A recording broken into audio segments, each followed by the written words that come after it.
shoshiltirmasanglarla, shoshilib ketmasanglarla ijobat bo'ladi. So'raganinglar beriladi. Ya Rasululloh, qana qilib shoshiltiramiz? Qana qilib shoshib ketamiz? Sizlardan bittanglar Allohdan hojatini aytib so'raydi, keyin aytadiki, Allohdan so'radim, bermadi deydi. Mana shu odam shoshiltirdi, endi so'ragani berildi. O'ylang, bugun duo qilsa ertaga kelaversa. Bugun zolim zulm deb turib, ertasi kuni bo'yni uzilib ketaversa. Darrov ko'rinib qolsa natijasi. So'rayapsiz faloncha narsani, bermayapti. Buning orqasida hikmati bor, biling. Chunki Robbis al-Jawad, saxovatli bo'lgan zot. Qizg'anmaydi Robbis. Lekin shuni bermadimi? Bir hikmati bor. Bo'lmasam, va qala robbukum ud'uni astajib lakum. O'zi aytib turibdi, ayting Muhammad alayhisalom, duo qilinglar Robbilarga, ijobat qiladi deb turib, siz so'ragan narsani bermadi. Endi nima deyishingiz kerak? Albatta buning orqasida bitta hikmat bor. Ish. Jannatning eshigini ushlaymiz-ku, ruchkasini inshaalloh. Halqami, ruchkami ushlaganimiz ish o'shanda tugaydi ekan. Siz bilan mendan zo'r ham tugatalmagan ishni. Tugamaydi bu. O'lsiga ham tugamaydi. Nabarot ishni haqiqiysi o'lgandan keyin boshlanadi. Hatto hayotga javob berish kerak, qilgan ishlarga javob berish kerak. U problema g'ayb. Ish gap qisqasi jannat eshigi tushalganda endi ish tugaydi. Nima demoqchiman? Ish tugamaydi ekan. Unga borish, to'y, futbol, oshnalar bilan o'tirish, ish, panonim bor, pukunim bor. Ota-ona uyda o'zi yakka o'tiradi, qarigan, 50-60-70 yashar. U bizni ikkita nonimizga emas, mehrimizga zor bo'ladi. Mana endi tushunyapsiz-da hozir. O'zingizni tor his qilyapsizmi? Yuragingiz siqilyaptimi? Kenglik yo'qmi? Demak, bu yerda bir xato ish qilgansiz, nuqsonli ish yoki gunoh qilgansiz. Yoki kimdir haqqini bermagan bo'lasiz. Bu sabab tavba va xatoni to'g'rilashni taqozo qiladi. Yoki murid bu torlikni sababini bilmasligi mumkin. Falonchani haqqini yeb qo'yib, yuragi siqilib qoldi. Mana shu torligini sababini bildi. Endi uni tuzatish kerak. Endi yuragida, qalbida torlikni his qilyapti, sababini bilmayapti. Unda nima qilish kerak? Unda sabr qilish kerak. Ehtimol bir hikmati bordir. Vaqt o'tishi bilan mana shu hikmat ayon bo'ladi, bilinadi.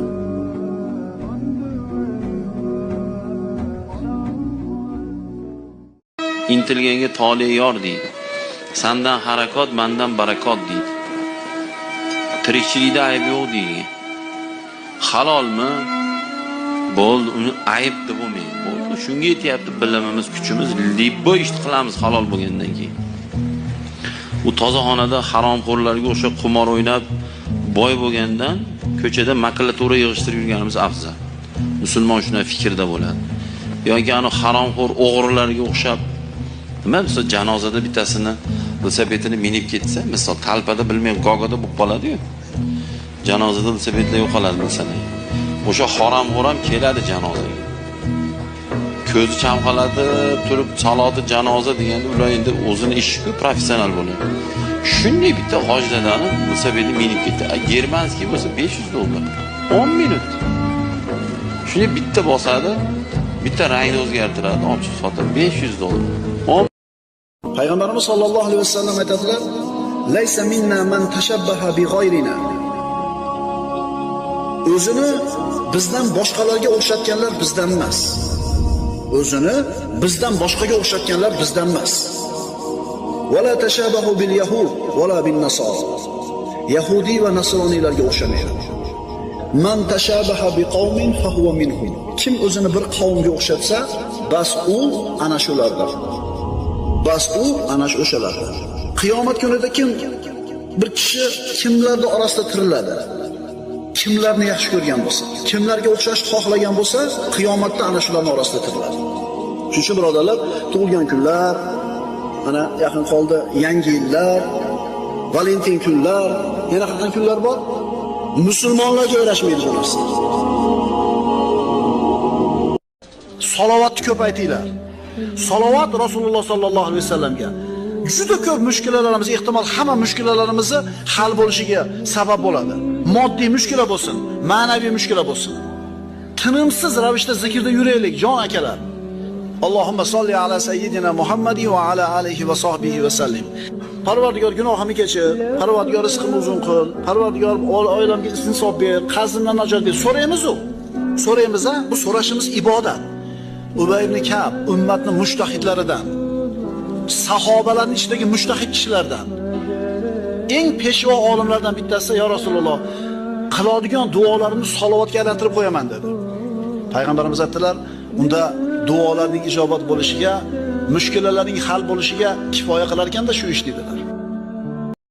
Payg'ambarimiz alayhissalomda doim eslanadigan bir hadislari bor. Agar deydilar,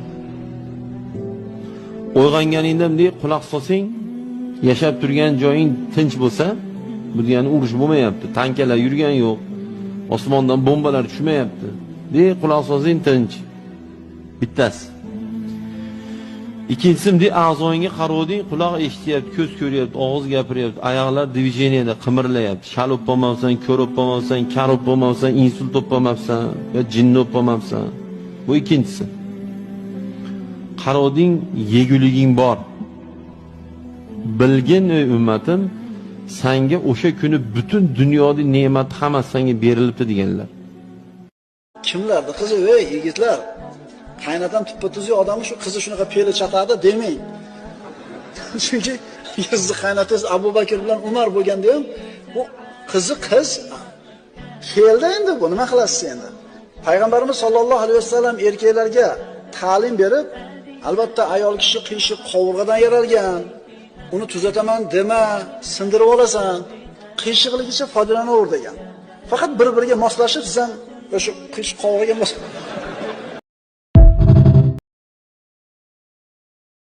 Payg'ambarimiz alayhissalom aytganlar, halol mehnat qiluvchilar Allohning yo'lida jihad qilguvchi bilan bir xil deganlar. Mana hozir ichlayinda agar halol harom ham kasb qilayotgan ko'p u. Haromdan yolg'on gapirib, aldab yoki shariatda harom qilingan nimadirni o'g'irlab, yo qimor o'ynab, yo nimadir, yo it urishtirib, yo xo'roz urishtirib pul topayotganlar ham bor. Bular ham tirikchilik deb o'ylaydi, lekin shariatda halol qilingan kasb va uni halol bajarayotgan bo'lsa, biling siz yurishingiz, turishingiz, mana shu issiqlik kunda qiynalishimiz hammasi ibodat bo'ladi-da. Buni ham bir hikmati bor, birodarlar. Bejiz bo'lmayapti. Hammasining orqasida bir hikmati bor. Al-Akram, o'ta karamli, ulug' Robbimiz aytadi: "Ey bandalarim, meni bir narsani sizlarga berishim, ikrom qilishim emas.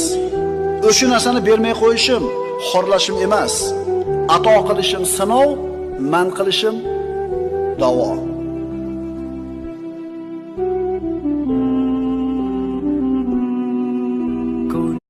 Shu bolalaringiz hammasi namozga 5 mahal namozga bir mustahkam turib olsin-da, uyingizga kelayotgan rizqda barakatli bo'lganligini sezasiz. Siz 6 soatdan 8 soat ishlayapsiz. Ko'proq pul topganlarmikin deb. Uyda bolalar benamoz, xotin benamoz. Men rizq so'ramayman deyapti Alloh.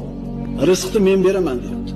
Ulamolar aytadi, oilasini namozga buyurgan kishining rizqini, uning oilasining rizqini Alloh taolo o'zini zimmasiga olgan. Qiyomat kunida payg'ambarimiz aytadilar: "La tazulu qadama abdi yawmal qiyomat hatta yus'an an umrihi fima afnahu." Qiyomatda bir bandani oyoq o'rnidan jilmaydi, 4 ta narsa haqida savolga javob bermaguncha. Qiyomat qoyim bo'ldi, 4 ta savolga javob berasan, keyin jilasan uningdan. Birinchisi, umri haqida so'raladi. Nimaga sarflading umringni? Muhim narsalargami, arzimagan narsalargami? Ilmi haqida so'raladi. Amal qildimi, yo'qmi? Moli haqida so'raladi. Qayerdan topdi, qayerga sarfladi? Va o'zini jismi haqida, jasadi haqida so'raladi. Nima bilan balolading jasadingni? Shuning uchun birodarlar, biz qaysi narsa muhim, qaysi narsa muhim emas, ajratib olishimiz kerak. Alloh taoloni hech kim ko'zi bilan ko'rishlikka qodir bo'lmaydi. Na bir maloikalar, na muqarrab farishtalar, na anbiyolar. Payg'ambarimiz sollallohu alayhi vasallam ana shu Me'roj kechasida, ana shu 7-osmonning ustida namozni 5 mahal farz ekanligini olib tushganida, Oysha onamiz so'raganki: "Ya Rasululloh, Robbingizni ko'rdingizmi?" deganida, "Hamma yo'q nur edi. Qayoqdan ko'ray?" dedilar. Rasul aytadilar: "Uning hijobi nurdir. Agar uni ko'tarsa, Alloh taolo shu hijobini ko'tarsa, yuzining ulug'ligi, ya'ni go'zalligi uning nazari tushgan mahluqotlarni kuydirib yuboradi. Inson zoti, umuman mahluqot Alloh azza va jallani ko'rishga ojiz bo'ladi, ko'ra olmaydi. Allohni ko'rish emas, quyoshga qaranglar 3-4 marta. Tikka qarang quyoshga 3-4 marta ko'zingiz bilan, ochkasiz, yakinqasiz, maskasiz nima bo'ladi? Bitta mahluqdan chiqqan yorug'lik nur sizni ko'zingizni ko'r qiladi oxir 10 marta qarang. Mahluq sizni ko'zingizni ko'r qilib qo'ysa, ko'zingiz unga qarashlikka ojiz bo'lsa, Alloh azza va jallani ko'rishga qanday qodirman dedi bir inson. Odamlarning ko'pi mana shu haqiqatdan bexabar. Salovat aytsa, hamma muammolar hal bo'lishligidan bexabarligi uchun salovatga beparvo. Qaytarib aytaman. Payg'ambarimizga salovat aytishlik hamma muammolarni hal bo'lishligining sababi. Insonlarda aqli yetmaydigan, insonlarda qo'lidan kelmaydigan masalalarni hal bo'lishi ham salovatga bog'liq. Ishonasizmi, birodar? Ishoning. Imom Bayhaqiy Shu'abul Iymonda Anas ibn Malikdan keltirilgan hadisda aytadi: kim payg'ambarimiz sollallohu alayhi vasallamga 100 ta salovat aytsa, Alloh taolo mana shu bandani 100 ta hojatini ravo qiladi. 70 tasi oxirat hojatlaridan bo'ladi, 30 tasi dunyo hojatlaridan bo'ladi. Kunda bitta hojatingiz ravo bo'lsa, o'zi qanaqa xursand bo'lib ketasiz-a? Ertaman chiqib kechgacha yurasiz, bitta problemangizni hal qilib kelsangiz, bugungi kunim yaxshi bo'ldi. Bitta problemamni nima qilib oldim? Robbing 30 ta muammoini hal qilib beradi. Agar salovat aytsang 100 marta.